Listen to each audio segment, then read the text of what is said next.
जी नमस्कार, स्वागत है बिताना एजुकेशन के ऑनलाइन क्लासेस में। हम लोग मध्यकालीन भारत के इतिहास में हम पढ़ रहे थे, समझ रहे थे दिल्ली सल्तनत काल को। पिछली क्लास के वीडियो में हमने समझा था दिल्ली सल्तनत काल के प्रशासनिक, राजनैतिक, धार्मिक और सामाजिक स्थितियों के बारे में, और उसमें जो महत्वपूर्ण बिंदुएं थे जो हमारे एग्जाम से संबंधित इम्पोर्टेंट है उसको हमने समझने का प्रयास किया था। इसके बाद हम आगे समझते हैं। आज का जो टॉपिक है वो है सल्तनत काल की कला एवं साहित्य से संबंधित, यानी कौन सा शासक या किस वंश में किस कला का निर्माण हुआ, स्थापत्य कला क्या था, किसने कौन सी मस्जिद बनवाया और किसने किस पुस्तक की रचना की, उसको समझने का प्रयास करेंगे। तो यही हम लोग समझते हैं। शुरू करते हैं स्थापत्य कला के बारे में। स्थापत्य कला मतलब जिसने कोई मस्जिद बनवाया, मकबरा बनवाया, ये जो है स्थापत्य कला के अंतर्गत आएगा। तो स्थापत्य कला में सबसे पहले कुतुबुद्दीन ऐबक गुलाम वंश का प्रथम शासक था और उसने पहले मस्जिद का जो निर्माण करवाया उस मस्जिद का नाम था कुव्वत उल इस्लाम मस्जिद। तो यह कुव्वत उल इस्लाम मस्जिद जो दिल्ली वर्तमान में स्थित है और यही तुर्कों द्वारा निर्मित प्रथम स्थापत्य था। हालांकि कई पुस्तकों में यह बताया जाता है कि यह कुव्वत उल इस्लाम मस्जिद जो था कई मंदिरों, जिसमें हिंदू मंदिर और जैन मंदिरों को तोड़कर करीब 27 मंदिरों को तोड़कर और उसके जगह पर मस्जिद का निर्माण करवाया गया, वो था कुव्वत उल इस्लाम मस्जिद। किसके द्वारा बना? तो कुतुबुद्दीन ऐबक ने बनवाया था। इससे संबंधित महत्वपूर्ण बिंदु क्या है? यह तुर्कों द्वारा स्थापित पहला मस्जिद था। तुर्कों द्वारा निर्मित पहला मस्जिद की जो है रचना हुई कुव्वत उल इस्लाम मस्जिद। मैंने आपको वीडियो में पहले बताया था कि कुतुबुद्दीन ऐबक तुर्क से संबंधित था, यह तुर्क मुसलमान था। तो तुर्कों द्वारा निर्मित पहली मस्जिद कौन है? कुव्वत उल इस्लाम मस्जिद। देखिए यहाँ से कई क्वेश्चन आते हैं। एक आ सकता है कि कुतुबुद्दीन ऐबक द्वारा पहली मस्जिद का निर्माण कराया गया, क्या नाम है? कुव्वत उल इस्लाम मस्जिद। या यह क्वेश्चन आ जाए कुव्वत उल इस्लाम मस्जिद का निर्माण किसके द्वारा करवाया गया? तो कुतुबुद्दीन ऐबक के द्वारा। या वंश पूछते या पूछते कि तुर्कों द्वारा निर्मित प्रथम मस्जिद का निर्माण का नाम क्या है? तो कुव्वत उल इस्लाम मस्जिद। तो इससे संबंधित टॉपिक्स आई होप आप समझ गए होंगे। अब इसी कुव्वत उल इस्लाम मस्जिद के अंदर ही आप देखेंगे कि इसी के जगह पर कुतुब मीनार है। कुतुब मीनार कई बार इसे लोग कहते हैं, इतिहासकार या इंटरनेट पर बहुत सारे ऐसे लेख पड़े हुए हैं जिसमें आप देखेंगे इसको विष्णु स्तंभ भी लोग कह रहे हैं। तो इसी में कहा जाता है कि हालांकि आपसे एग्जाम में जब भी टॉपिक आए, क्वेश्चन इस प्रकार आए कि कुतुब मीनार का निर्माण किसने करवाया, तो हमारा रिजल्ट होगा कुतुबुद्दीन ऐबक। कुतुब मीनार का निर्माण किसने करवाया? तो कुतुबुद्दीन ऐबक इसकी नींव रखी। और इसको पूरा किसने करवाया? तो इल्तुतमिश द्वारा इसे पूर्ण कराया गया। अब यहाँ से क्वेश्चन देखिए, बीपीएससी में प्रश्न आया था पिछली बार में, 67वीं की बात करें तो उसमें आया था कि कुतुब मीनार को पूरा किसने करवाया, निर्माण का काम किसने पूरा करवाया? तो रिजल्ट होगा इल्तुतमिश। हालांकि कुतुब मीनार की जो नींव रखी वह था कुतुबुद्दीन ऐबक। अगर क्वेश्चन ऐसे आ जाए कि कुतुब मीनार किसने नींव रखी, शुरुआत किसने की बनवाने की, तो वो होगा कुतुबुद्दीन ऐबक। और ऊपर का आप देखेंगे कि 2 तल, चूंकि 4 तल है उसमें, और 2 तल और बनाकर उसको पूरा करने का काम इल्तुतमिश के द्वारा होता है।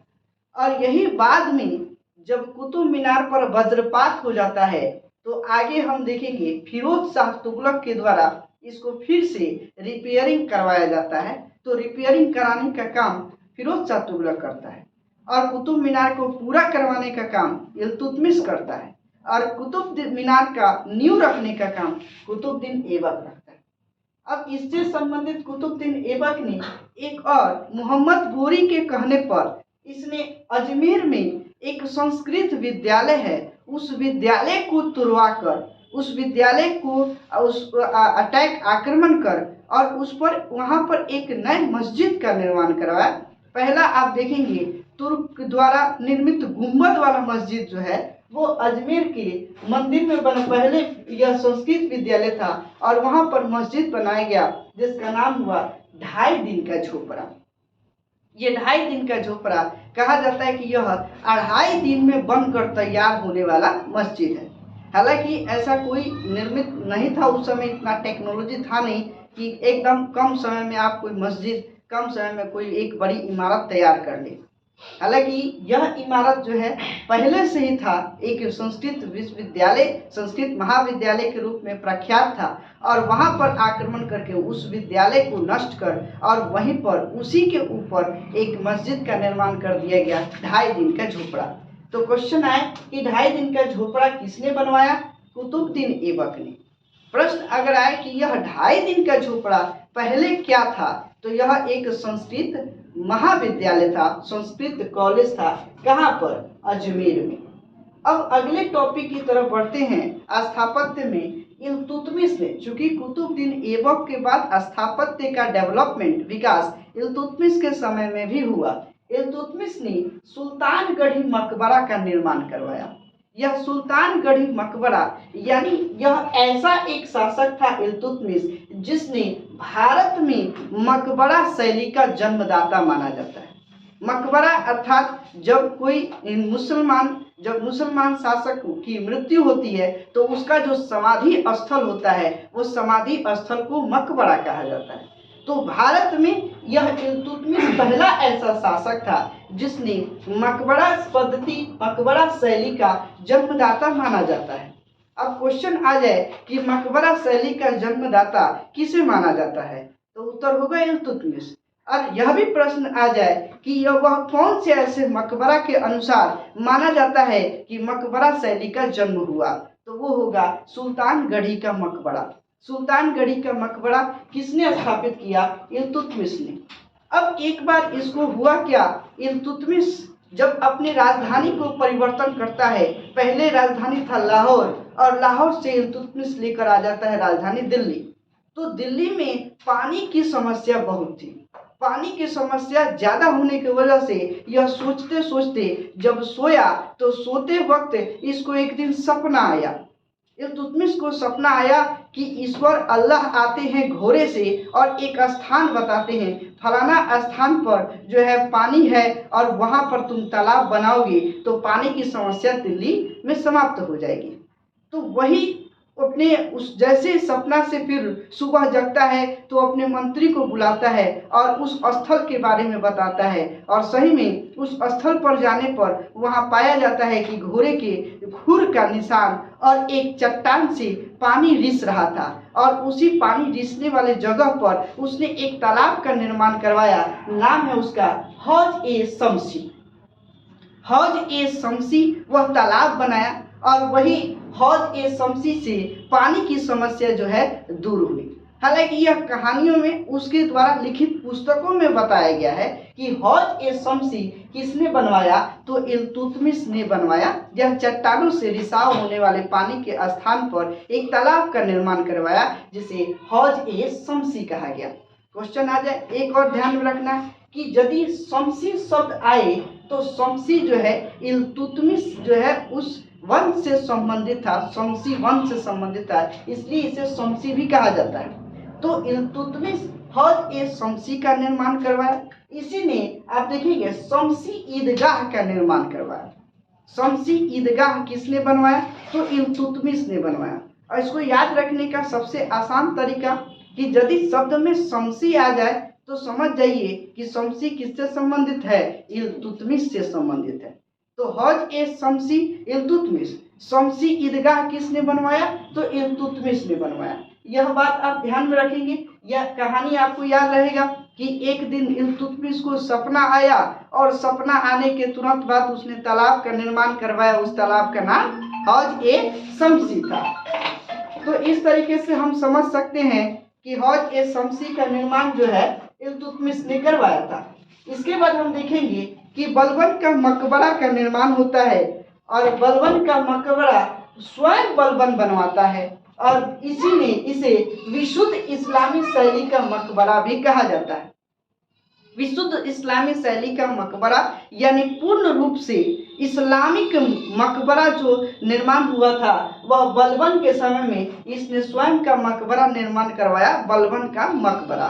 तो यह नाम से क्लियर है, इसको याद करने में कोई ट्रिक लगाने की आवश्यकता नहीं है। आगे देखेंगे कि खीरी का किला, अलाई दरवाजा, हौज ए अलाई, यह जो है अलाउद्दीन खिलजी से संबंधित है। अलाउद्दीन खिलजी एक प्रतापी शासक के रूप में खिलजी वंश में दिखा, एक महत्वपूर्ण शासक, और उसी ने खीरी का किला का निर्माण करवाया। और खीरी का किला से संबंधित कुछ महत्वपूर्ण बिंदु नहीं है, केवल आपको याद रखना है खीरी मतलब खिलजी, और खिलजी वंश का जो है अलाउद्दीन खिलजी प्रतापी शासक था और इसी ने खीरी का किला निर्माण करवाया। इसी में आप देखेंगे अलाई दरवाजा और हौज ए अलाई। हौज ए अलाई क्या है, पहले इसे समझेंगे। हौज ए अलाई को हौज ए खास भी कहा जाता है।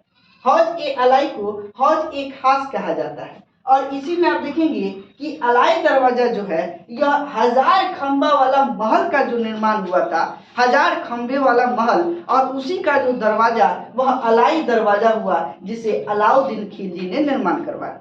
तो ये पॉइंट आपको ध्यान रखना है कि खीरी का किला अलाउद्दीन खिलजी ने करवाया, अलाई दरवाजा अलाउद्दीन खिलजी के द्वारा हुआ, और हौज ए अलाई, अलाई शब्द है तो अलाउद्दीन, और हौज ए खास भी इसे कहा जाता है, यह अलाउद्दीन खिलजी के द्वारा ही रचना की गई, बनाया गया, निर्माण करवाया गया।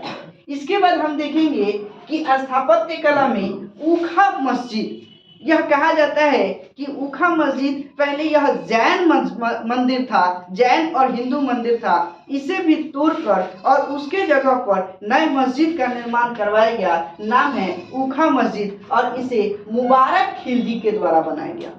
मुबारक खिलजी ने ऊखा मस्जिद का निर्माण करवाया और यह भरतपुर राजस्थान में स्थित है। ऊखा मस्जिद का निर्माण किसने करवाया, तो मुबारक खिलजी ने इसे निर्माण करवाया। इसके बाद हम देखेंगे तुगलकाबाद किला। तो तुगलकाबाद, तुगलक शब्द आया तो तुगलक शब्द में हम देखेंगे कि तुगलक वंश की नींव किसने रखा, गियासुद्दीन तुगलक ने, और गियासुद्दीन तुगलक ने एक किला का निर्माण करवाया, नाम है तुगलकाबाद किला। और यहाँ पर हम देखेंगे गियासुद्दीन खिलजी नहीं रहेगा, यहाँ मिस्टेक है, गियासुद्दीन तुगलक हो जाएगा, ठीक है। तो यह तुगलकाबाद किला का निर्माण करवाया। इसी में आप देखेंगे गियासुद्दीन का मकबरा गियासुद्दीन तुगलक ने ही करवाया था। इससे संबंधित कोई विशेष इंपॉर्टेंट महत्वपूर्ण बिंदु नहीं है, केवल आपको याद रखना है कि तुगलकाबाद का किला गियासुद्दीन तुगलक ने करवाया और गियासुद्दीन का मकबरा भी गियासुद्दीन तुगलक ने ही करवाया था। इसी तरीके से आदिलाबाद का किला फिरोज शाह तुगलक के द्वारा कराया गया, और जहां पना, यह भी मस्जिद जो है इसका भी निर्माण फिरोज शाह तुगलक ने करवाया था। FST के द्वारा आदिलाबाद का किला और जहां पना मस्जिद का निर्माण हुआ। तो ये कुछ स्थापत्य कला है। इसमें कुछ और बातें हैं। फिरोज शाह कोटला मस्जिद है, फिरोज शाह कोटला, और फिरोज शाह का मकबरा निश्चित फिरोज शाह से संबंधित है। तो आपको याद होगा कि फिरोज शाह तुगलक वंश का एक प्रतापी, एक प्रमुख शासक था, और इसी ने फिरोज शाह तुगलक ने फिरोज शाह कोटला और फिरोज शाह का मकबरा का निर्माण करवाया। एक और पॉइंट आता है सिकंदर लोदी। लोदी वंश का महत्वपूर्ण शासक था सिकंदर लोदी। अपने साम्राज्य का विस्तार कराया था सिकंदर लोदी ने, और इसी सिकंदर लोदी ने मोठ मस्जिद का निर्माण करवाया। तो प्रश्न आया कि मोठ मस्जिद का निर्माण किसके काल में हुआ, तो सिकंदर लोदी के काल में हुआ। आई होप आपको यह स्थापत्य कला समझ में आ गया होगा।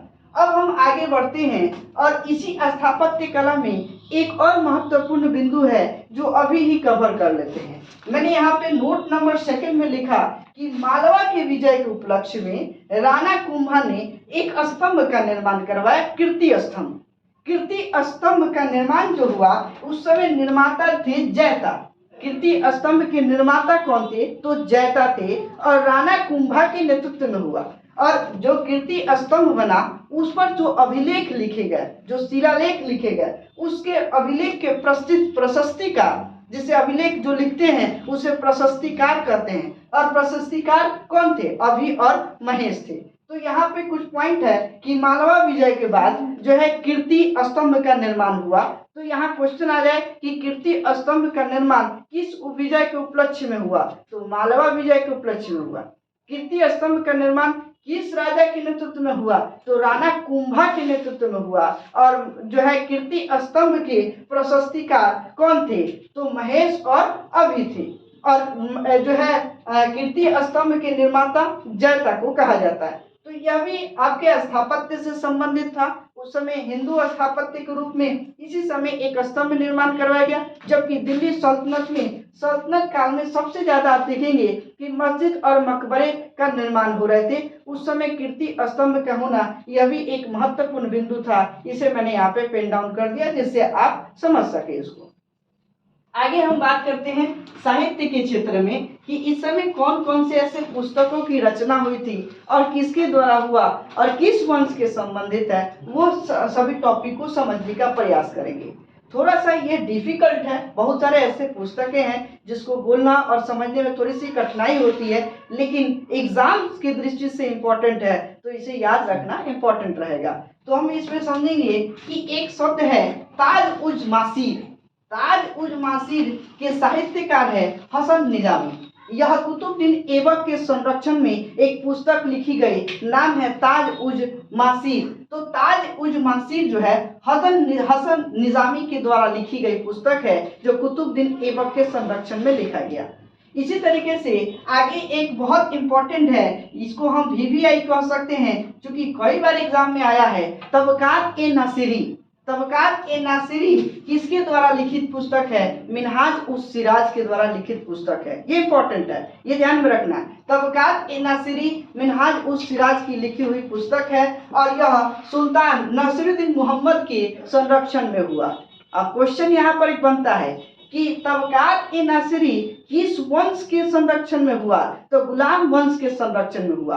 कारण कि सुल्तान नासिरुद्दीन मोहम्मद किस वंश में थे? तो मोहम्मद जो थे नासिरुद्दीन मोहम्मद, जो अंत में टोपी सिलकर भी अपना जीवन यापन करने को मजबूर हो गए थे, वह थे गुलाम वंश से संबंधित। और उन्हीं के समय में मिनहाज उस सिराज यह साहित्यकार थे उनके दरबार में, और उसी ने एक लिखे तबकात ए नासिरी एक पुस्तक की रचना की। इसके बाद आप देखेंगे तारीखे फिरोज शाही और फतवा ए जहादारी। यह फिरोज शाह तुगलक के दरबार में एक इतिहासकार नाम है जियाउद्दीन बर्नी। तो जियाउद्दीन बर्नी फिरोज शाह तुगलक के दरबार में रहते हैं। यह तारीखे फिरोज शाही और फिरोज फतवा ए जहादारी, यह मोहम्मद बिन तुगलक और फिरोज शाह तुगलक के संरक्षण में इस पुस्तक की रचना होती है। इसी तरीके से आप देखेंगे फतुहात ए फिरोज शाही। फतुहात ए फिरोज शाही फिरोज शाह तुगलक की आत्मकथा है, जिसने स्वयं लिखी थी। फतुहात ए फिरोज शाही। अब क्वेश्चन आया फिरोज शाह तुगलक की आत्मकथा क्या है, कौन है? तो आत्मकथा का पुस्तक का नाम याद रखना पड़ेगा, फतुहात ए फिरोज शाही। इसी तरीके से हम बात करते हैं एक रेहला पुस्तक, जिसे किताब उल रेहला कहते हैं। यह मोहम्मद बिन तुगलक के समय में एक मोरक्को यात्री आया था, नाम है इब्न बतूता। और इब्न बतूता ने अपनी यात्रा की विवरणी एक रेहला नामक पुस्तक में देता है, उसे किताब उल रेहला कहते हैं। और यह यात्रा विवरणी लिखता है इब्न बतूता। तो यहीं से क्वेश्चन आता है कि इब्न बतूता के द्वारा रचित पुस्तक का नाम क्या है? तो बता सकते हैं किताब उल रेहला। यह कह दें रेहला पुस्तक की रचना किसने की? Ibn Battuta. यह प्रश्न आपसे घुमा के पूछ दे कि रेहला पुस्तक किस देश के आए हुए यात्री का वर्णन है? तो मोरक्को देश के यात्री का आए हुए उसका वर्णन है। तो कहीं से भी घुमा के क्वेश्चन आपसे पूछ सकता है, तो हर लाइन से आपको याद रखना पड़ेगा। आगे यह भी इंपॉर्टेंट है, कई बार एग्जाम में आया है रेहला इब्न बतूता की रचना। आगे देखते हैं तारीख ए मुबारक शाही, अहमद सरहिंदी के द्वारा लिखी हुई पुस्तक, जिन्हें याहया बिन अहमद सरहिंदी कहते हैं। और यह तारीख ए मुबारक शाही जो सैयद वंश के संरक्षण में होता है। और इस समय हम देखेंगे कि अहमद सरहिंदी जो है मुबारक शाही, तारीख ए मुबारक शाही की रचना करते हैं। एक शब्द है फुतूह उस सलातीन। फुतूह उस सलातीन जो है ख्वाजा इसामी के द्वारा लिखी गई पुस्तक है। यह भी इम्पोर्टेंट है, यह ध्यान में रखने वाली बात है। यह महमूद गजनबी से लेके और तुगलक वंश का इतिहास इसकी चर्चा मिलती है। महमूद गजनबी से तुगलक वंश तक का इतिहास का जो चर्चा मिली है, वह फुतूह उस सलातीन के द्वारा मिली है। जिसकी रचना कौन थे? ख्वाजा इसामी।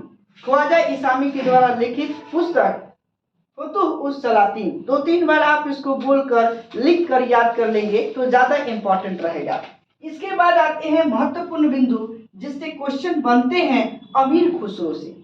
अब अमीर खुसरो से सबसे पहले इनके बारे में समझते हैं, क्योंकि एक महत्वपूर्ण कवि, इतिहासकार, कह सकते हैं साहित्यकार। अमीर खुसरो जो है, जिनका जन्म 1253 ईस्वी में कासगंज में होता है, उत्तर प्रदेश के कासगंज में होता है। इन्हें तूतीय हिंद कहा जाता है, अर्थात भारत का तोता। क्वेश्चन आ जाए कि भारत का तोता किसे कहेंगे? अमीर खुसरो को। या तूतीय हिंद किसे कहेंगे? अमीर खुसरो को कहेंगे। यही अमीर खुसरो को तूतीय हिंद इसलिए कहा जाता है कि इनके कविताओं और इनके गाने के शैली की वजह से इन्हें तूतीय हिंद कहा जाता है। यह बलबन से लेकर मोहम्मद बिन तुगलक के समय में रहते हैं। बलबन से लेकर और मोहम्मद बिन तुगलक तक के दरबार में यह कार्य करते हैं अमीर खुसरो। इसी ने सितार और तबला का आविष्कार किया।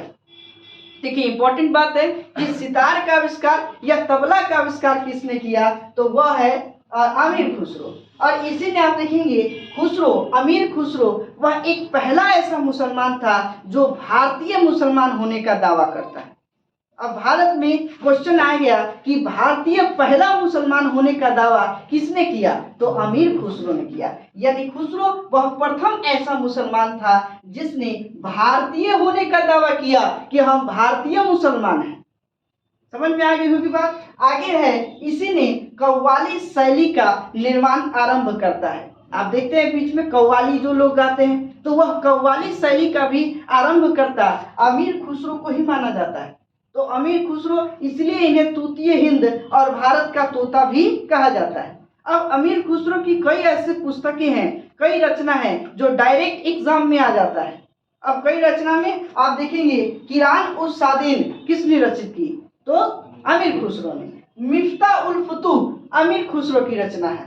और इसी तरीके से खजाइन उल फुतूह अमीर खुसरो की रचना है। आप आशिकी रख लो, याद हो जाए जल्दी। आशिकी जो है वो अमीर खुसरो की रचना है, हालांकि आशिका पुस्तक का नाम है।